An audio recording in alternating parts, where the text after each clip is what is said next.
Well, thank you, Marty. It's really a pleasure to see so many happy masks here in the crowd. Really a pleasure to be back with you all in person. I think we've had a lot of really good programs, even despite the difficult times of the year, and really appreciate you all hanging in with us.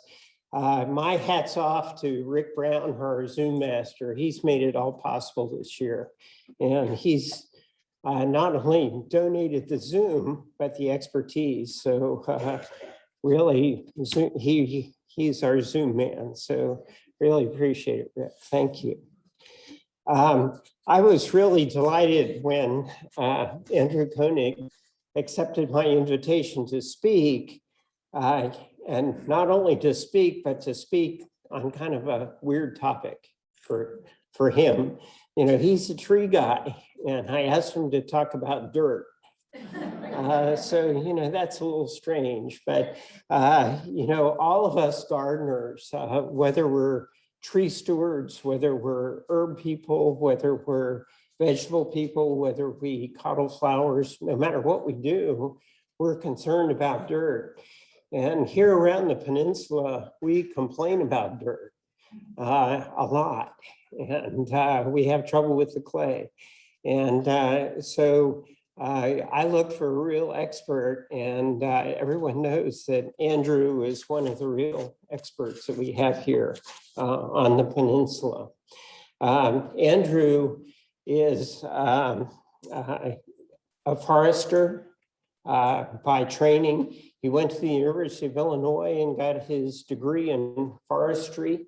Fortunately for us, he didn't go to the U.S. Forest Service or didn't go to Weyerhaeuser or some of those things.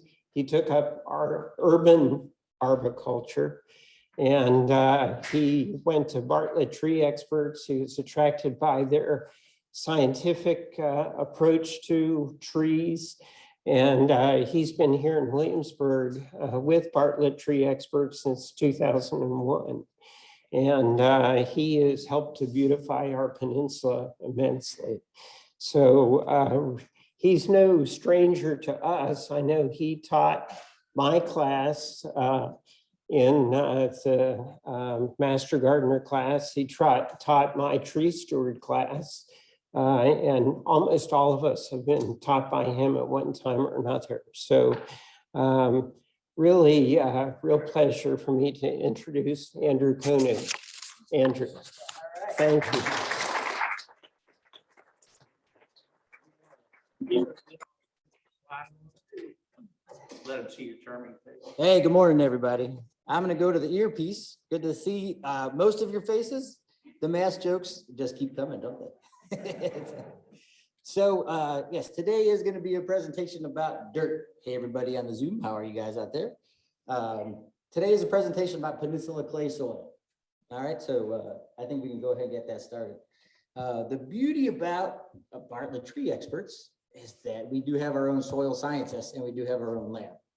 Everybody familiar with some of the PhDs that we have at our lab? Anybody have come across with any of those guys in the past? Well, the good thing is I get to know them very well. And as soon as the lab, or as soon as the presentation comes up, I'll introduce some of those gentlemen.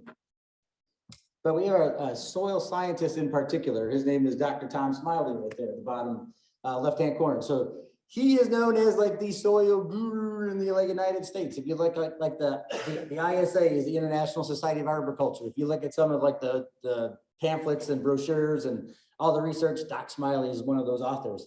Kelby Fight is the director of our lab. Chris Riley is a new PhD that we have. So the presentation that I have today is based really on their work that they've put together. And I've just kind of like taken a lot of their slides, their presentations that they've given to us, kind of changed them up a little bit, mashed them up to make them a great day about talking about fun dirt. So you guys are loaded with caffeine because this is going to be fun. All right, so we know the urban soil is completely different than what we would normally like to see. I'm from Chicago. You guys got all that. Illinois. Our soil was gorgeous. Everybody loved that Midwestern soil. Here, in the peninsula, we've got a lot of variability in our soil. Obviously, everything is mashed, it's churned. Nothing is consistent that we would normally like to see. Everything is modified. A lot of our soils are compacted. So our capability to grow is a little bit more difficult. Just giving you a quick little rundown. This is all from Dr. Kroll, 1985 characteristics that he published. The surface crust usually gets smashed. And we'll talk about how that makes everything very difficult for water to be able to get through because it's compacted at the soil surface. The pH usually gets modified. And we'll talk about why and how that happens. I think you guys can mostly guess that, but we'll talk about that again. These are the most important things in our soils here in the peninsula. Restricted air and water are the two, or air and water are the two most important things for survivability of roots and for trees, in my opinion. So we're going to talk about how we're going to help improve air and try to reduce some of that kind of planting problems that we have. Interrupted nutrient cycling. You can imagine by the soil being removed during construction processes, what happens. We put a lot of junk in the soil when we're building stuff around here. So we're going to figure out how those contaminants interfere with our plant health. And lastly, soil temperatures. But this is what we have. We get in here like our urban sprawl kind of communities. We have great soil on the outskirts. And then you can see that here in the middle where we start to put the roads, everything starts to get mixed up. We start grading, we start removing the topsoil, we start to mix it. And all of a sudden that variability in that profile, as that first line from Dr. Kroll mentioned, we got major disruption in our soil profile. So we don't have any consistency in one part of a neighborhood versus another, which makes your jobs extremely delightful and challenging. I'm just going to give you some tips throughout the course of the day of what to kind of look for and hopefully take some of these tips home with you and see if you can help some of those homeowners out. So typical construction site, there's stuff everywhere. We've got, the trees have stuff around it. We've got major compaction from the heavy equipment. We had soil. Now we have like the compacted dirt. You can see like the bulldozers, the dumpsters, everything is a mess. And when we do try to preserve a tree every now and then, it's a brilliant attempt. So there was a tree preservation standpoint there, but you can see honestly, when the construction is being built around our homes, there's really, we realize that the trees are just like a nuisance of part of that reality of why when the neighborhood is going in. So there's really not a lot of care going on to try to help preserve and protect those trees. So you can see what happens to all that soil. You can see mixing, churning, piling. The success of that tree to survive is poor. And now as master gardeners, people start to ask you, what can I put in here to make this like a little nicer? So good luck. So, on the construction sites, you can see just like the trees are targets. So when you do actually have an area outside of where the home is being built, we found that the soil has all kinds of junk being piled on it. The trees have the shade. So a lot of the contractors usually park under there. They store their materials under there, leave all kind of remnants behind. So you can see all these things in the urban soil. It's not like what you would normally like to see in our nice kind of like Midwestern Chicago type soil that we would normally have. Here on the peninsula, this is your challenge day in and day out because you can't see until you start probing a little deeper. One of the things we find too is just like when a tree is left, all that grading, just like how many times do you ask? Just like my tree's not looking so well, but do you ever see branches growing out of the ground?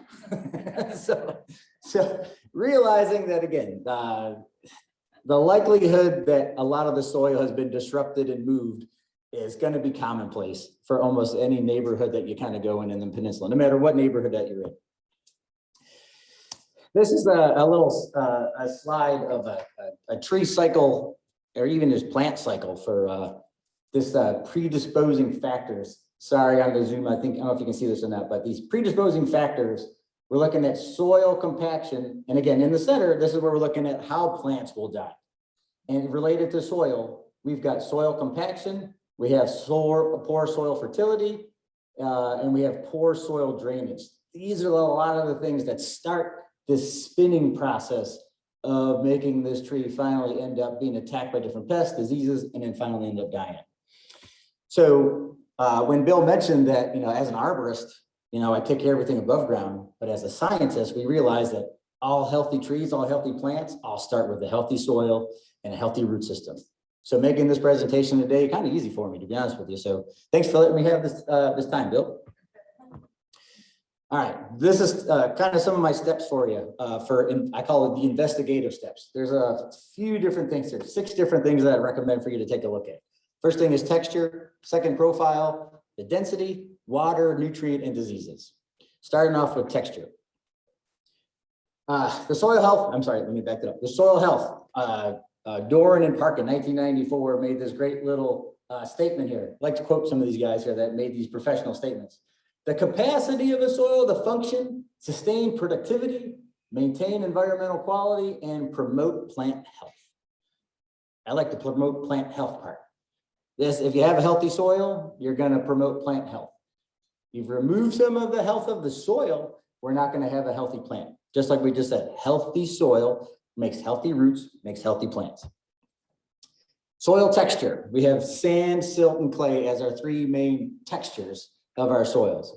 And this is one of those steps that if you're trying to figure out, like, all right, when you're on the property, what type of soil do we have so you can start making your next steps? If you look at this, this triangle, has anybody ever seen this texture triangle? Show of hands. I mean, is this like common? Not even half of you.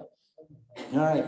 So if you take a look at percentage of clay, 0 to 100, and you come down this side of the triangle, percentage of silt, 0 to 100, and then sand is on the bottom, 0 to 100.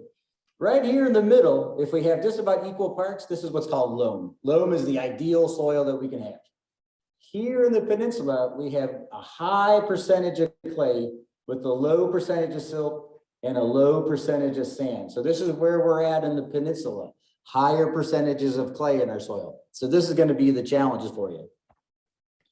So just to make sure that you are dealing with clay, I mean, one of the things that you can do, have anybody ever tried this little kind of ribbon test? Show of hands again, you know, truthfully, it's fun, isn't it?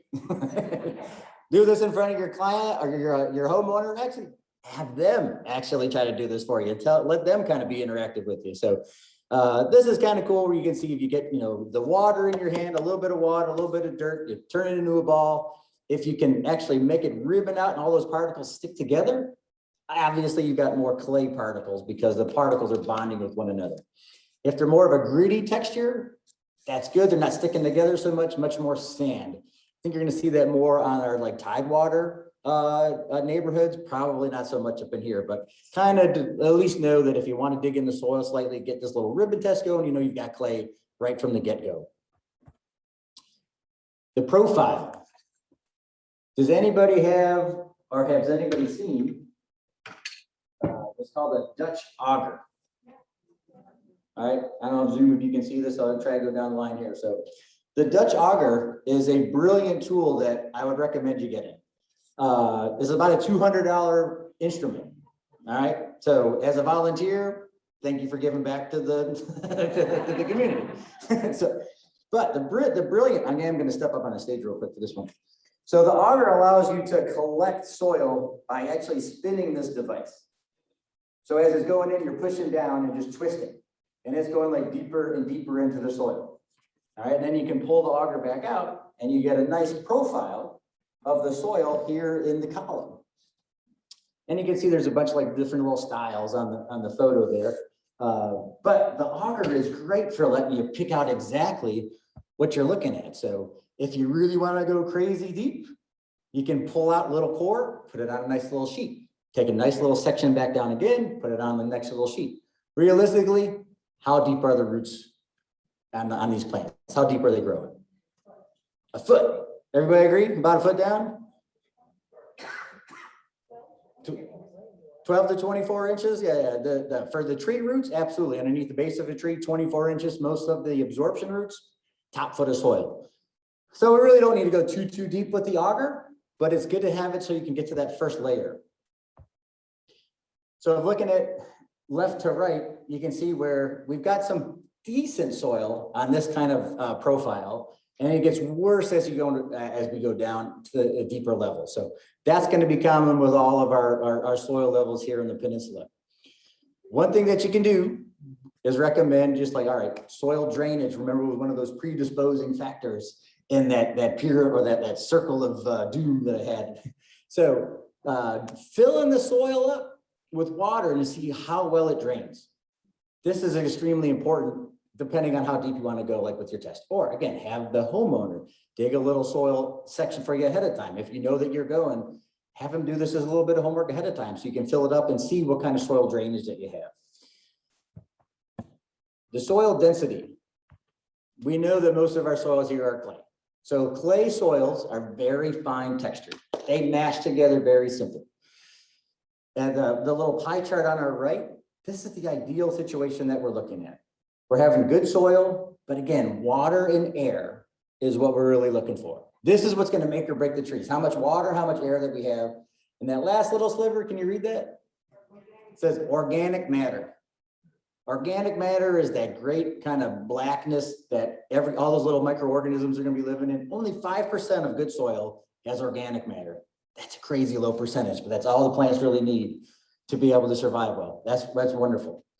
We're going to talk a little bit about compaction and then also bulk density here. Anybody heard of that term, bulk density? So density is basically how thick and how mashed together the particles are. And there's a little process where you can collect soil and you can mash it together and then weigh it. But the biggest thing before I get to that is this is a key take-home message. The more dense a soil is, like for example, for clay, the more those particles stick together, the worse it is for a plant or a tree root to be able to kind of grow through that soil. The more open it is, the more porous it is. That's where that 25% air in that one graph showed you. The more air we have in the soil, the better it is for roots to be able to get mobile. The bulk density will really reduce the amount of this elongation. So you can see this little root growth here that's kind of flying through the soil. If we have denser soils, that root growth is going to be very poor. But we need all those little root hairs coming off the side. That's the absorption part. So we had the root tip kind of coming down for growth, but the hairs are what's collecting water and nutrients. So if we have less growth and less hairs coming out, we're going to have less chance for those trees to be able, and shrubs to be able to uptake water and nutrients. So again, just a quick thing about bulk density. Forrest, you're the new extension agent. Do you know if you have bulk density testing tools at the office at all? This may be something that you get, maybe not. It's something that it's just like, we have one in our division that we share. And we've got like 20 offices here in like Virginia and Pennsylvania areas. But the biggest thing is about looking at this graph here. If you look at the density, again, the more dense, you can see planting success versus planting failure. The harder and thicker and more dense the soil is, the chances of likelihood of your plants surviving goes down tremendously. So again, more porous, more aerobic, getting a little bit more oxygen exchange, a little bit more water infiltration. That's going to have a less dense soil. You're going to have much more success. And this is where you guys are I'm trying to help guide you guys to realize that when you talk with the homeowners, this is where you want to start to lead to try to make these changes. This is again, just showing you a picture. This is like one of those bulk density tools, pretty uncommon out there for anybody to have, but you basically hammer it into the soil. You send it off to the lab, they bake it, and they create this formula and they give you one of those ratings. So if it's something you want to research a little further, feel free. Realistically, I think you probably won't. But if you really want to go scientific, if you want to have someone who's really information driven, this is an excellent part of the puzzle to try to solve. Soil water. All right. Last year, tons of rain. This year got a little bit more hot and dry here a little bit, kind of a little bit more normal. Trees require a lot of soil moisture to be able to survive. Huge amount of leaves. If it has a less amount of root system, the tree will start to go into decline. There's usually that 1-to-1 correspondence between roots and leaves. So if the soil is moving up into the plants, the tree's usually going to be fine. So think about that like with the gardening. If you have a healthy root system, a healthy soil, those plants are going to grow well as well. But if we start to over irrigate, now we're going to have problems. And this is one of the problems that we find the most that I see in our soils is that we see too much irrigation being applied. When it's raining, we still have the irrigation system going, for example. All right.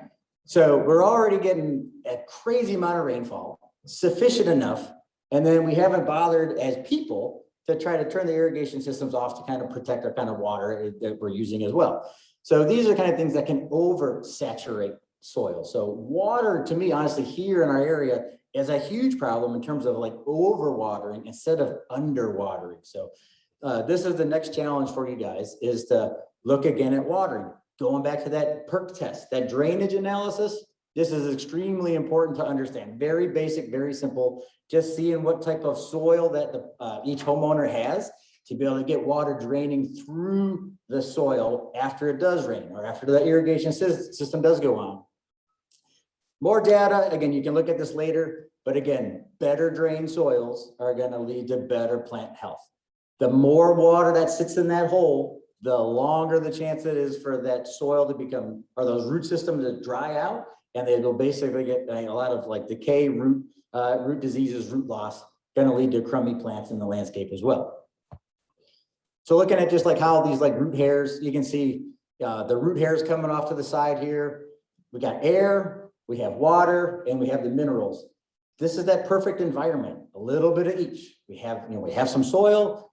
The soil is going to take and bond some of the water. We have air, and we have enough of those little voids for those little roots to kind of grow in. So this is the ideal type of a situation that you're trying to go to in a fun little graph and picture, just to show maybe a prospective homeowner, or just for information purposes here. A crazy, easy $10 tool that I buy and I usually hand out. I buy another two and I hand them out just to homeowners all the time. These little soil moisture meters. They're usually about 10 to 12 inches, 10 to 12 inches long. And you can see it's too dry, it's just right, or it's too wet. So I take these with me and I just push them in the soil and I get a reading, and I'll move to another site and I'll push in the soil and I'll get another reading. And I can kind of go around the property and find out, is an area maybe not draining well, and there's still watering and the irrigation system still running a little bit too much where everything is kind of draining. So I can help a homeowner kind of adjust their irrigation practices. So this is one of those things that you guys can do as well, is trying to help the people correct their mistakes just by a simple little $10 tool like this here. What I also find is that if you put this moisture meter at the base of the plant versus just a few feet out, which way do you think your moisture level goes? Higher or lower as you're towards the plant versus away from the plant? What's your guess? Which is higher, at the plant or higher at the soil? Well, think about it. So if the roots are doing their job, they're absorbing water. But over here, yeah, honestly, the soil moisture level, even in a tiny little change of environment, the soil moisture level is going to be a little bit lower right at the base of the plant because the roots are doing their job if they're alive and healthy, versus being just a little further away in the soil. So take those readings close to around each plant around a garden as well, and you start to see just like, wow, this is a lot. You can get a lot of variability in your soil moisture there. One of the things that you can recommend, honestly, this takes like the dumbing down out of an irrigation system. These are little controls that can override an irrigation system where they actually will turn those valves off. If the soil moisture is already wet, these probes that are down in the soil will tell the valve, you're already wet. You don't need to turn on.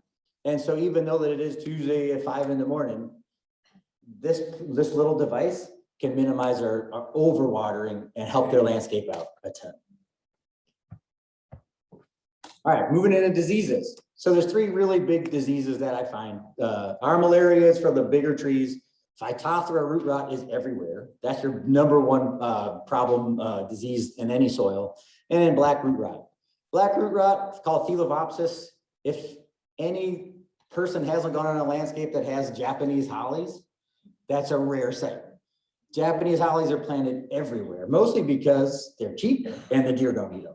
Anybody not seen a Japanese holly on a landscape? All right, this is a miserable plant. I'll be honest with you. They usually look like this picture on the bottom left in easily 10 years. That's all you get out of it. And if you look at the picture on the right, you can see like the root system just really goes downhill fast. This is a plant that does not like our soil type, the way that it's planted day in and day out. So I'd recommend kind of moving away from Japanese holly unless the soil is changed or it's planted a little better. Phytophthora root rot, just a quick little statement for you guys. This is the worst disease that we have from any sample that comes into our own lab. It's the disease that gets the most positive responses. And just looking at rhododendrons, azaleas, camellias, boxwoods everywhere. Japanese hollies still get it. Chinese hollies get a tremendous amount as well. And then maples and magnolias. Those are like the top plants that we get at our lab from people all around our company trying to find out what kind of root rot they might have. Phytophthora. Everybody loves azaleas. Everybody loves camellias. The rhododendrons seem to be kind of going down in a little popularity. Boxwoods are still pretty high, but those are three plants that if the soil is poor, they're a high probability of getting this Phytophthora root rot. Not going to go into treatment strategies, but just realizing that you might want to try to do some testing. Simple little photos, you can see crummy plants with an unhealthy root system. All starts with a really bad soil. Poor soil drainage. You can see just like how is a plant going to look good in a situation like this? Now, barring this is like last year we had all that insane amount of rainfall, and you can see just like that profile did not allow any drainage to occur, and we had ponding water everywhere. Landscapes went into decline everywhere. Little boxwoods. I'm a big fan of boxwoods still. I love a lot of those little Korean cultivars of boxwoods. But you can see like little English boxwoods, this bronzing kind of color. This is a great indicator. You start to see this discoloration here, you've got a root problem. So a lot of boxwoods in the neighborhoods, start to see that little kind of bronzing, oranging kind of color down there. Start looking at the soil. It's not something that's up above. It's definitely a root problem. One of the funny things about root rot is that you actually see plants that are wilting. What do you think most homeowners do when they see a plant that's wilting? they continue to water, absolutely right. And then they realize that it's not getting any better, must need more water. So looking at like the rhododendron, absolute perfect textbook of how rhododendrons start to decline. A whole stem will start to decline first. It will brown, you're not going to turn it around. The juniper look, and then eastern white pine. You guys even have it in your manual. It's called eastern white pine root decline, all right? White pine does not like growing here in the peninsula very much. You usually get about 10 to 15 years out of them before they just up and die. Unfortunately, you just need a good soil to start with for the white pine, or just try to get away from recommending white pine as a suitable tree to plant around here. You can see root rot there, just like how healthy do those roots look to you? What are you looking for when you look at a healthy root system? What kind of coloration are you looking at for a healthy root? Healthy white, absolutely, healthy white. You look at a healthy twig or a healthy stem, you're looking for almost like a lightish kind of green color. But here with the roots, you're looking for nice white, healthy roots. You can see here with root rot, they're black, they're discolored, they're dead and dying. So anybody have or seen these little pocket strips for testing for Phytophthora? This is something I was looking at my office. I didn't have any available. I wanted to kind of show them, but they're only about like this big. And so you can see like there's a little collection spot. You actually will grab some roots and you mash them up. There's a little test product and you mash it together and then you drip it into that little collection kind of cylinder. And then you have like the test line and the control line. So on the C, that's always going to show up, but you see that that little faint T line, that means the Phytophthora is there. If you buy these, if you want instant results, kind of like a rapid test, you can get these immediately. If you want to send off to the labs and wait 2 weeks until you get the results back, continue to collect those soil samples and root samples and send them off to the tech labs, and then bring them back and try to come up with your report. But if you want instant data, these guys are awesome. I'm going to guess that they're probably like 10, 12 bucks a piece. So I don't know if that's cost prohibitive or not. But again, something to look into just to try to make your kind of information readily available for those homeowners right there on the spot. So Phytophthora usually occurs in wet soils. It's spread easily. It's actually a little organism. Under the microscope, you'll see it swims. It's actually not just like sitting there decaying. It's an organism that actually moves from plant to plant, site to site, yard to yard. So it's really hard to control without therapy. Moving into our next topic, just like how can I improve root growth? All right, how can I improve root growth? All right, so we talked about texture, profile, the diseases, soil water. those things. So now we're gonna move into like, all right, what are we gonna do about it? We're gonna try to, or we want to recommend, instead of like individual tiny little planting beds, make the beds a little bit bigger. We want to try to reduce that really compact, dense soil, make it a little bit more porous and airous, or make it more airy. And also, we got to actually test it for those, and you guys do this a lot, I imagine. Guys got those little boxes for testing the soil? Right? Do you still use those a lot? I mean, show of hands, like on every property, do you guys collect them? I wish I could say I do the same for my clients. Once about every 3 years, I collect them for our homeowners. So the more you test the soil and see what kind of pH you have and the nutrient level, is going to be extremely important for the health of a landscape. So in terms of like creating more soil volume, simple little scenario, tree on the left, we've got a nice little individual mulch bed make. As an arborist, we're thinking more just like the photo on the right. Make more of a complex system, get away from that competition with the turf, make more bigger beds, have plants live with plants. Kind of simulate that natural forest floor with the ferns and then the dogwoods and then like the larger trees in those layering effect. Kind of mimic that here where we have in the simulated environment here on the right in the urban landscape. This is not going to cut it. All right. All right. Poor little guy's not going to make it very long. This guy's probably not going to make it very long either. A lot more soil volume though. That's an awful technique. So general rules that, again, for planting this for larger trees, if you have the space, this is something that's really weird. The littlest of spaces have the biggest trees planted. I see that everywhere. Nellie Stevens hollies are always planted on the corner of a home. This is a tree that gets 35, 40 feet tall, and it's supposed to grow between me and the first row of chairs here. All right, it's not given the amount of space, or even closer. Just like Rick, you and I, we're like two hollies planted one another.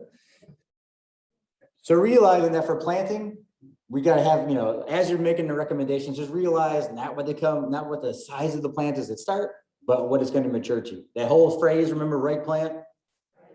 You got it. Absolutely. So, in terms of planting, see this all the time as well, don't you?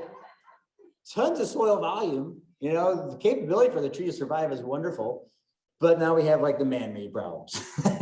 Planted this plant a little too deep, and you can see, the root system never had a chance. Sometimes, just like people, we just get a little lazy in our lives, just like we don't go through the whole process of thinking everything through, do we? Just get it done. So, you've all seen this kind of photo here, the planting diagram. The base of the plant, the base of the trees, like that root flash, should be at grade by textbook. I'm going to take it a little further and say the latter half is or slightly higher than grade. I think this is where you want to go. I think if you plant that grade still in our soils, you're still going to have a lot of residual failure or plants that are really going to look crummy if you go back to that same site. Plant a little higher, I think you're going to have a lot of success. So I did a little demo. So I had my little potted plant. I dug my hole on the left. I realized, I dug that a little too deep. Photo on the right, I took some of that, you can see like the clayey kind of soil on the left. I put it back in the hole, realized, I'm not gonna just like, well, I dug the hole, I might as well put the plant in it. Realize maybe I should put some of that soil back in the hole so I plant it right. Isn't that brilliant? So then I go and test. All right, I realize my little boxwood here. I need to make sure that it's planted higher than grade. So you can see about half of that container is out of the soil right now. And then when I came back and I backfilled all the soil, you can see that if I remove the container's there just for, visuality here, but you can see that was more of like a mounding effect. So the root systems have easy access for oxygen. So the aeration is there, the drainage is there. The water is going to be a non-issue because we realize we have plenty of water right here. We'd rather have better drained soils than this plant sitting in that clay soil that is not draining well at all. Is this brilliance? Anybody not plant like this? All right, so I didn't need to help put those slides up. But you and I get it. So the key is just like, if you see this in one of the landscapes, can you make the recommendation comfortably to tell the homeowner that they might want to replant? And maybe at the right time of year, redig those plants higher for better longevity. Short term, you're gonna put a little stress on the plants. Long term, they're gonna have widespread success instead of just trying to leave them there and fertilize them, for example. All right, so that's gonna be the challenge for you all here. Looking again at roots, how they grow. So here's an example. So I planted that boxwood high. I've got a situation where I've got nice mixed soil, but then as the plant goes down, it's gonna hit that clay. How's that tree root growing right now, or that plant root growing? Not very well at all. Plant realizes that I had all this nice porous soil, I had all the right air, I had all the right minerals, I had all the right water, I had all the right organic matter. And then I hit the bottom and I realized it can't grow anywhere. If you can mix it up a little bit better, the plant root's gonna continue to grow and grow and grow and grow. This is a little bit more of a sandy soil. Again, if we were in like the tidewater area, a little bit more success here. So the root can penetrate from equal kind of like textures. But once you go from a fine texture down to a coarse texture, the root will not continue to grow into that coarse texture. So again, here again, the root's trying to grow, hits that hard soil, and it realizes I can't dig through it. And so this is common where the plant just kind of will grow round and round and round in that little planting hole that you have. Key evidence of just like why, even in the photos I provided you, a wider root system is, or a wider planting hole is going to be better for plant health. So here again, the plant's really not going to grow very deep. It's going to kind of grow wide out here, trying to maximize the amount of root growth as you can possibly have in this type of soil volume. So realizing that once it does hit the clay, it's not going anywhere. So Dr. Kim Coder, he was the president of the International Society of Arboriculture. He made this statement, just like every place where people are and are fun using machines, when we're building stuff, we are going to destroy soil, which makes it fun for us to try to realize, all right, as the soil people, as the plant people, we have our work cut out for us. So treating this compacted soil that we have, there's a few different ways. We've got the old drilling holes in the soil. We've got mulching. We've got blowing soil up with air, and we've got tilling. So again, our ideal soil, kind of just another way to be able to look at it, 50% air and water, 45% is the minerals, and then 5% is the organic matter. But realistically, this is what we're looking at. When you look at most of the soils here on the peninsula, we have a lot of soil. We have a lot of water being held by those soil particles, right? Because clay doesn't drain very well. And then the airspace is really constricted and our organic matter is pretty low. So we're nowhere near ideal. So we need to try to change it. It's kind of like having that soil and that airspace just being crushed, kind of like with this little, like that little squeezy ball. So the plant roots need to have a little bit more of that air and water present. If you don't have a root here or a tree being planted, the tilling is the best way to go to recommend somebody to have like a new landscape that's going in. If you have the opportunity to be there a little ahead of time, or if you know that a homeowner is going to move and try to plant a bed over there, start with the investigation steps and then recommend something like tilling. So you've got like those mechanical tines that are underneath there, tilling that soil up, but there's no roots there yet from any trees, from any other plants. So that's where mechanical tilling is going to be effective if you're trying to have a new bed developed. Anybody ever seen like the nutrient availability chart here for like how it relates to pH? Is this new to anybody, or is this like something that you guys have seen? Is this new? Now you guys have all seen this. So the pH, ideal pH is about 5.5 to 6.5. 6.5 is about ideal. 5.5 is a little low here. The reality here is from about 1,200 soil samples that I've collected over last like 10 years, about 400, about a third of those are in that ideal range. You can see about 600 are to the right. The pH is too high. So that zone of brilliance that the pH needs to be for all the nutrients to be available, we're not right here in the peninsula. So you can see only about 150 out of 1,200 soil samples that I've collected personally are in that good range or acceptable range. Alkalinity is our problem. Is this something that you guys have come across in your soil samples? Like what's a normal pH value that you guys are seeing? Some are saying acidic over here. Where about in the peninsula?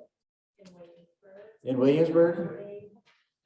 How about over here? Anybody else getting a little bit higher pHs? I'm routinely in the higher pH. I mean, I'd say 1 out of every 10, I'd say for me has got an acidic. I'm just like, whoa, that's unusual. So taking the soil sample is just really important for you guys. That's the only thing I'm trying to recommend you there. So to lower a pH, if you have that high pH, that alkalinity, sulfur, some type of sulfur product is the best way to go. Sulfur is going to lower the pH, but realize sprinkling on the surface isn't going to do it. It's going to take years and years and years for sulfur to be able to get incorporated into a soil and change the pH. It's years of process. So those nutrients that, again, were not available are going to stay not available for a long time until the pH can be corrected. How about mulch? Mulch is a great thing. All right, I love the mulch. Most of it's leaves and twigs and debris. We use wood chips. We recommend it as mulch. Everybody likes to buy like the nice pretty bark. So nothing wrong with that. It's all organic matter. But in terms of like, you know, looking at like little fun little figures, the amount of nitrogen that you can actually provide to a soil is leaving all those leaves and twigs and stuff in the soil, little smaller particles that are easily going to decompose and kind of return some of that nitrogen back to the soil. The wood chips are good, but it's going to take longer for it to become available. When we're building, we realize the soil is removed. And when we start working, we get plants going. We like to take all the leaves and we shred them up and we take them to the landfill. All right. So we're removing that organic matter. So if you can recommend trying to keep that organic matter on site, you know, come up with a creative way. This is the best way to do it to kind of keep organic matter high. Lots of benefits of mulch. Not going to go crazy with recommending what to do, but you can see I like the bigger mulch bed, the better. Instead of just like barely having enough mulch to kind of keep a tree or a bed healthy and happy, the bigger the mulch bed, the better. Not deeper, but just wider. So here, like in this photo here, you can see this big oak has the mulch line all the way out to the branch tips. This is wonderful. This is what a landscape wants to have. And instead of having grass, you can come in with all kinds of fun little understory little plants, little ferns and Lenten rose and every little grasses and stuff in there. Doesn't have to be just fescue. And as you can see from a benefit standpoint from a tree or a shrub, those plants love living under mulch anyway. So why would you want to have the competition with turf? The grass has so much competition for water and nutrients, it really takes that away from the trees or shrubs. So make that recommendation. Bigger mulch beds, the better. Your plants are going to be healthier because you have better roots growing in that environment. Again, too much mulch, not the good thing. You can see the picture on the right. Remember, we used to have like these mulch volcanoes, really tight beds, but they were like growing up the tree. Thankfully, I haven't seen this too much anymore. They're usually wider, and then kids play on them on the left. So, all right, fertilization. Another one of those great things that we can do to change the soil fertility. All right, but why do we do it? We only should fertilize after we collect those soil samples. So we find out exactly what we have. This is a little report from our lab on the right. Someone collects it, we send it off to the lab, and we get a report. You guys do the same thing. This is why we fertilize. We don't want to just like blanket fertilize, maybe putting the same nutrient down over and over and over again that's already present. So this is where collecting those soil samples on every site is important. And again, you guys already raised your hand, just letting you understand like the homeowners realize why it's so important. That's the next step. Again, nutrient availability is going to be so derived by the pH. Don't lose track of the pH. All those nutrients that you could have might be locked up and not available to the plant if the pH is wrong. There's usually 4 fertilization goals we have. If the plant is deficient, like the rhododendron there on the left, we just want plants to grow as another one. If we had root damage and we need to promote root growth, sometimes we just need to actually make sure that the plant is growing healthy and we're maintaining the health of the plant. We did a quick little research project just for like, if we planted 2 types of trees, we put a ball and burlap tree in the soil and we put a bare root tree in the soil. If we left them alone, which is the control in the orange, saw what kind of growth we had. If we fertilized them, amazing, the trees grew better. Didn't really need to do that kind of research. We realized how important fertility is to plant health. Quick little site that was done by Joe Murray. He was an arborist out in Wayers Cave, Piedmont Community College. 3 different test sites here. So you can see a tree under mulch at the top left. We just killed the mulch, killed the weeds around the base of a tree in the middle. And then the little one on the right didn't do anything with. Didn't kill the competition with the grass, didn't put any mulch down. How did that guy do? So what does that tell you for your relationship between trees and grass? That's terrible. Absolutely. It's not good at all. So again, this is where that creating those mulch beds are so important. Mulch is so friendly. The interesting one is that mulch and herbicide tree. So you can see this, like just removing the competition from the grasses really will improve tree health. You can see removing the grasses and mulching makes it a little bit better, but a huge difference between the control tree there that has nothing with it at all. All right. And again, if you add a little fertilization on this little plot here, you can see the control, give it nothing. One tree was just mulched, and in the middle one, we mulched it and we fertilized it, and you get much better results as well. So simple thing to recommend there for the homeowners on the peninsula. How about biochar?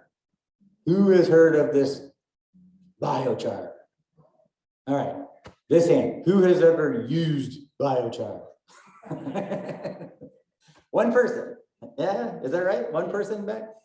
So where do you get it? Yeah, it's not, you're not going to buy it at like the local box store. So I mean, this is a great avenue for soil health and for really being those stewards and innovators for the peninsula. But using biochar, getting your hands on biochar, you got to be a little bit more creative. So there are actually people that actually do produce biochar. It's in bags and you can ship it in. But the biggest thing is just like, it's a great form of organic matter that's going to stay in the soil once you get it in there. It doesn't move out really fast. Beauty about the biochar is, again, the porosity of biochar is so enhanced for creating root growth there. You can see like the big air spaces that putting that biochar in the soil, what it's going to be able to do for plant health. Having those tree roots grow with that soil, mixing it in, cultivating in, biochar is a great thing for the future. Back in 1847, I have no idea how we got our hands on this statement there, but you can see charcoal dust. Back in 1847, if that was just sprinkled on the soil surface for like the colonists, like the wheats and the corns or whatever they had in there, it enhanced the field growth. So back in like 1847, just using charcoal dust way back then, realized how good this biochar kind of technique was. We just haven't caught on. 150 years later, we're still trying to get it. So hopefully biochar might make a little headway. So we tried a little experiment. Again, one of those areas for the future for you guys to kind of recommend is like this vertical drilling holes. We had an experiment in Chicago where we took these city trees and we did a vertical drilling in the soil. And we took the soil out. We used like you can see this drill on the left, you see like it's an auger. So we drilled into the soil, we took the soil out and we put a mixture of biochar into the soil. And you can see all these little holes that were dug. And we backfilled them all with the good soil, and then we mulched them all over. And we came back and we realized that, look at that soil change. So those trees in the Chicagoland area had very poor soil volume. It was small, it was dense, and we changed that volume up. And we went back and we started looking at all the different types of growth. You see the twig is the solid, the height of the tree is the single lines, and the diameter are the crosses. You can see not doing anything versus on the right, when we've applied biochar and fertilization together, the amount of response that you get from tree health from doing nothing versus giving a lot to the plant. So the more you give, the more you're going to get. The biochar by itself, as you can see, doesn't do very good. Fertilization does actually better than just biochar by itself.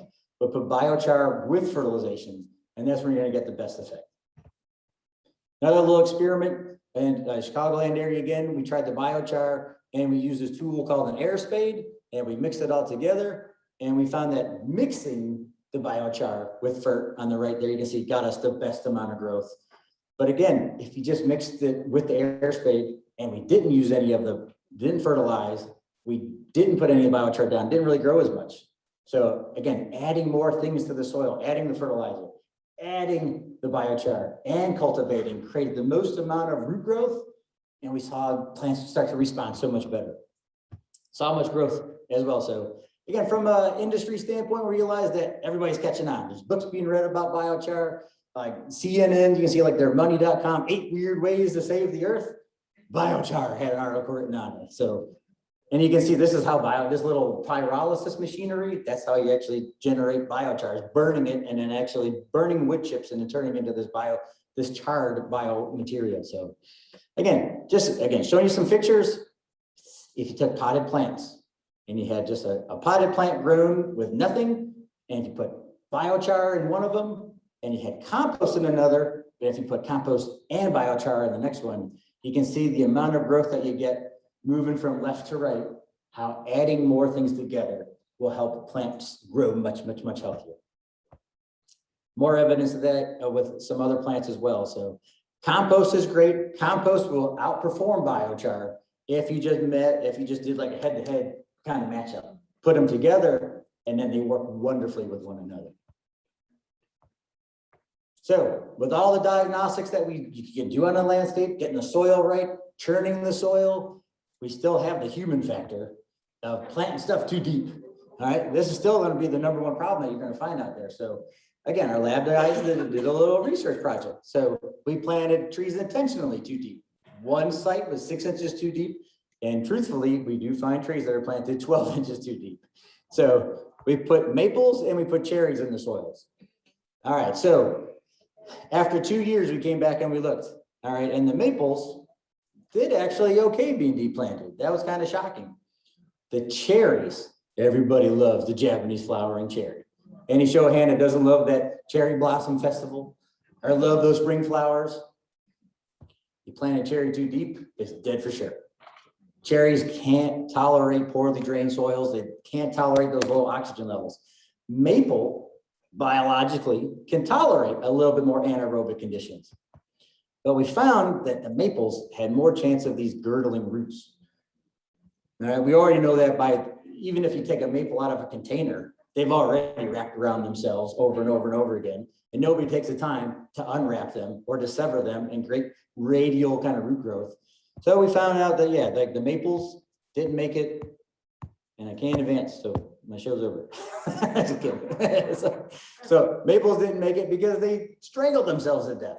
So the cherries, maples are realizing that in terms of planting too deep, making the corrections that when you see them, let people know that that plant is planted too deep. They're going to have to be raised up if they're young enough.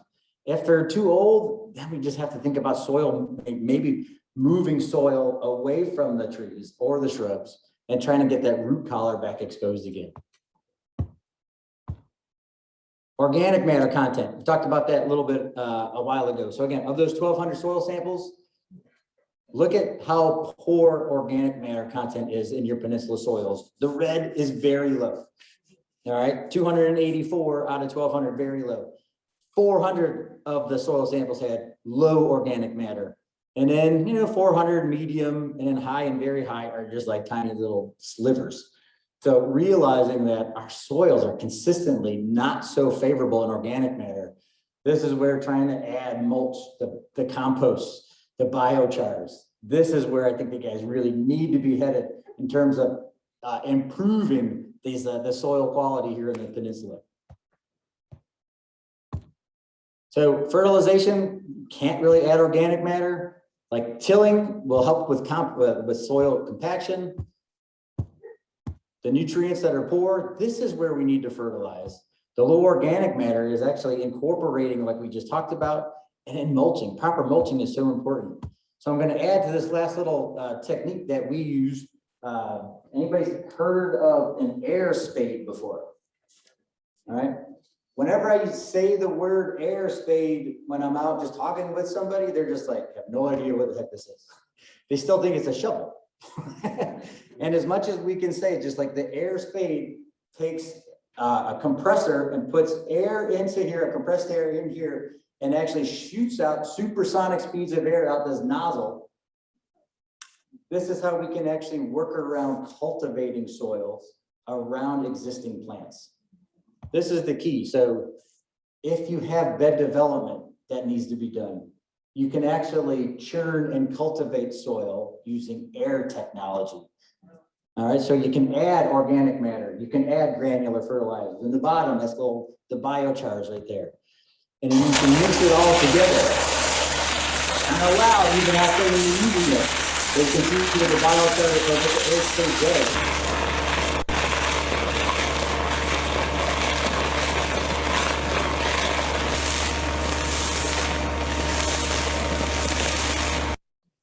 So this technique here, not something that's going to be readily available. Only arborists, maybe some landscapers have this available, but it's just, this is the best way. Better than mulching, better than that drilling the holes. This is actually incorporating it all together, making a potting soil kind of environment. So this is the best thing that we have. It's not done enough, but just wanted to kind of show one of those tools in the tool chest that we have as arborists. There are, I mean, if you research like this particular tool is actually called an air spade. There's another one called like an air tiller. There's probably a couple more out there, but this is about a $2,000 piece of equipment. Again, as volunteers, go for it. You rent a compressor for the day, $200. So, but if we had, you know, a demonstration situation, we could have done something like that today, maybe for another time. The key with this kind of adding all this porosity and churning, it dries the soil out immediately.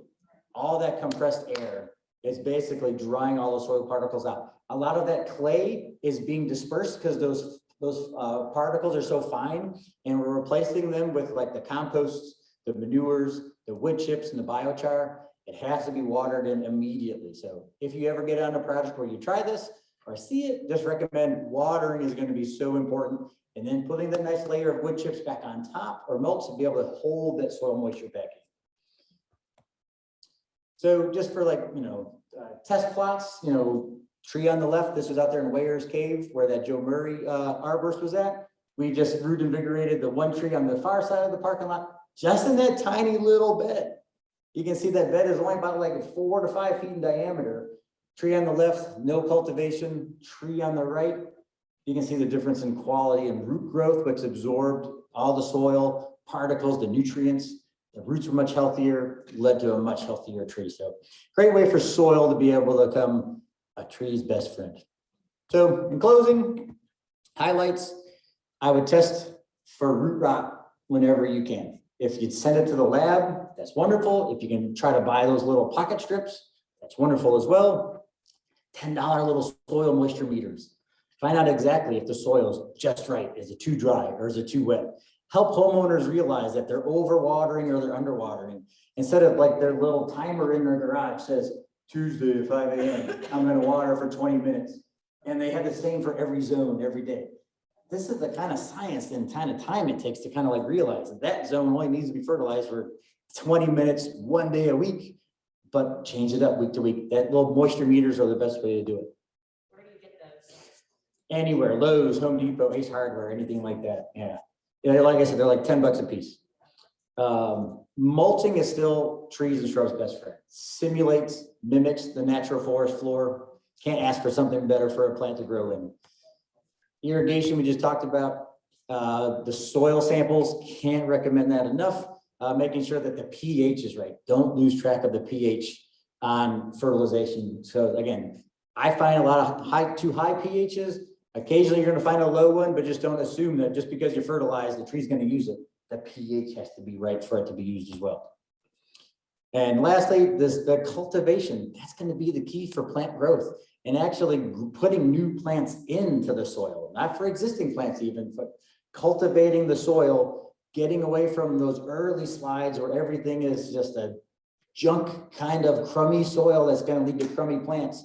Cultivate, give back to the plants. They're going to give every property that you're on a much better chance of survival. So congratulations, you did it. You made it. All right, thank you guys very much. You guys won. Woo. You want to take questions? Sure.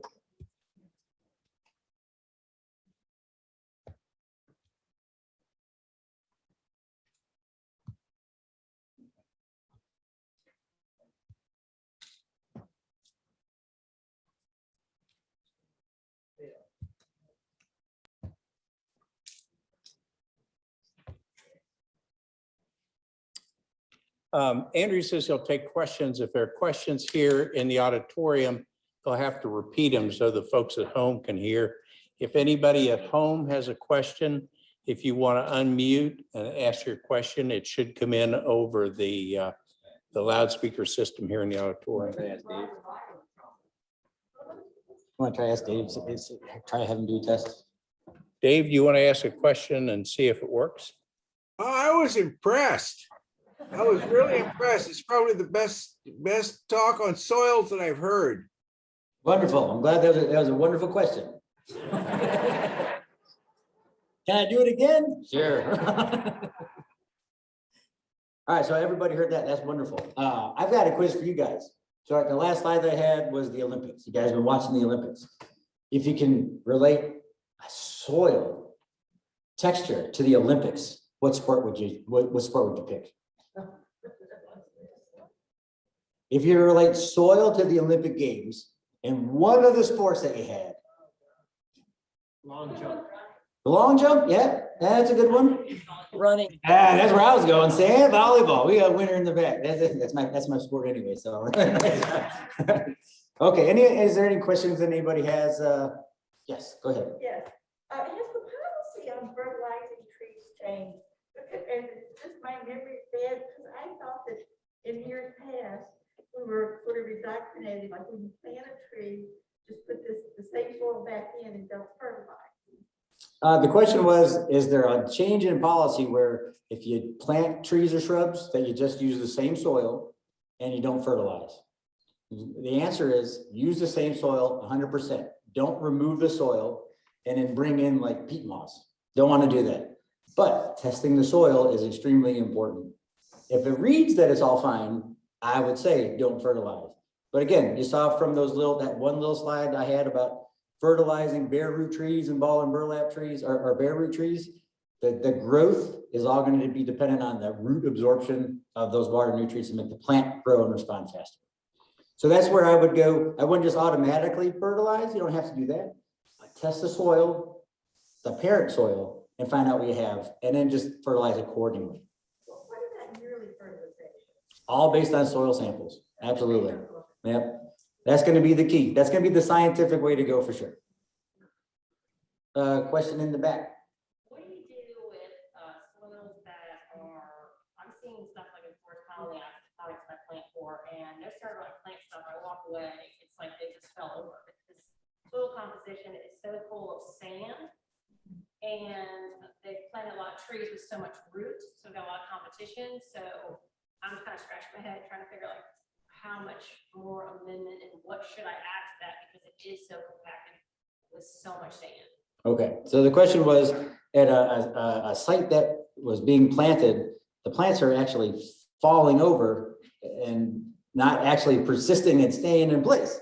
And what's the time frame, would you say, from the time that you see it planted versus the time you come back and it's fallen over? Within a week. Within a week. All right. I thought maybe the deer or a bull or something that got Yeah. it, and I came back on my fan, I cannot amend the soil. So I went back with more compost and added some heavier consistency, but I need to do it like all over the beds. That's correct. So again, the comments were just like, this is kind of all over. After a week, the plants are falling over. So this is a situation where that soil profile, start with that. If you don't have a Dutch auger, you saw those little T-probe kind of augers that you push in the soil, you can see what you have there. That's going to be the key to knowing just like, all right, how fast those plants are going to, or those roots are going to grow in the parent soil. So if it's only been a week, something is definitely disturbing it. It's either the deer are plucking at it, voles are coming at it, rabbits are eating it. I see that all the time. So that might be something to consider and take a look at. If you don't have those vertebrate nuisance little guys coming, it might not even be watered, or it just like the depth of the plant. The plant is too high for the tree is too tall for the amount of depth that you're giving the plant. So you might need to stake and leave some guys and stuff like that to kind of help support it until the roots will grow. All right. Question right next to you. If you're doing a new bed and you're putting perennials and shrubs in, how deep do you need to go, or would be recommended to go for doing a whole bed? The question was, if you're going to plant a new perennial bed and shrub bed, how deep should you cultivate? Is that correct? So if you're going to use like a 6-inch pot, It's usually about like, 6 inches wide and about like maybe 10 inches deep. I would just go 8 to 10 inches deep and that's it. I wouldn't go any deeper because if the plant's only this deep or this deep when actually it's coming out of the pot and you dig deep, as the plant will actually start to sink as these soil particles start to kind of compact naturally. So I would still say go no deeper than the height of the pot than that you're actually trying to plant. But if you have heavy clay soil, Plant it high then, absolutely. You never want to go deep. Again, as soon as you churn up the soil, you are going to generate a lot of that airspace. But again, the question was just like, what if you have clay soil? Should you make it deeper? And my whole fear is that those clay particles will start to actually weather and start to compact and then settle, and the plant will sink down in the hole. So you don't want to have that happen. You still want to have like a hard pedestal. Let the plants grow out horizontally in their roots. They're really not going to grow deep anyway. So wider is way better than narrow. This is the only time that somebody's gonna say that. Any questions online that I can try to find? Dave, can you help with any questions on there? Let me check the tab. Sounds cool. There's one question here. Yep, one question here. Yes, is there a statewide test that you sat for to become an arboriculturist, like professional engineers go and take this? The question was, is there like how do you become a certified arborist? So there's 3 different ways to go about it. One is to get, a 4-year college education in like a horticulture, landscape, tree care field. And then after 1 year of being in the field, you're qualified to take the exam. And if you pass it, yes, then you can become an arborist. The second is you have like a 2-year degree, associate's degree. You work 2 years in the field, getting experience, then you can qualify to take the exam. And the other one is if you have 0 experience with education, it's like 3 years in the field, then you can come back and try to take the exam. So the International Society of Arboriculture, it's in Champaign, Illinois. They're the headquarters. If anybody, I think it's like isa-arbor.org. I believe that's the website. You can see like there will be a membership tab, and anybody who wants to become a certified arborist, master gardeners with the 3 years of experience, if they feel like your time is qualified, any one of you can be a certified arborist. How about certified horticulturalist? Does anybody in the room become a Virginia Nursery and Landscape Association horticulturalist? No, that's somewhere you may want to try to go as well. If you like to learn more, become more, have more credentials, it's up to you. Does that answer your question? Yes, very well. Yeah, yeah. Thank you. All right, Dave, did you find anything over there? Dave, you're muted. I can't hear you, buddy. Okay, Peggy Kraft has a question for you. And we have a simple, how deep do you press the soil water tester? It's the only 2 I have. So I don't know what Peggy's question is. All right, so question number 1 was like, how deep do you, that soil moisture meter? It's about like I said, 10 to 12 inches deep. I'll actually look at it at different levels. So if, depending on that soil profile I'm looking at, I'm gonna realize what type of soil texture I have. So I will put it, if it's all clay, I'm gonna put it at the soil surface. And I realize if it's wet up at the top, it's gonna be worse the deeper I go.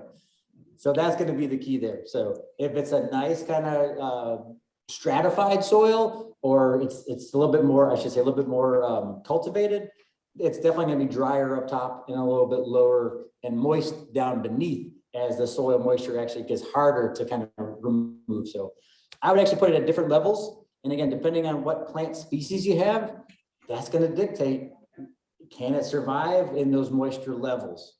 There's a great book, I meant to get a copy of it. Bonnie Appleton, do you remember Bonnie Appleton? Did anybody ever grab her book called The Book of Lists? Yeah, I mean, that's a great book that I would try to get your hands on, or if there's not one, maybe at the extension office. You can look up, Bonnie did, you have one right here. Yeah. That's, can I take it real quick? Thank you. So the Bonnie's Book of Lists has everything that you need in here, right here for the Hampton Roads area. Her research station was down in Virginia Beach. she was right here in the Peninsula kind of area.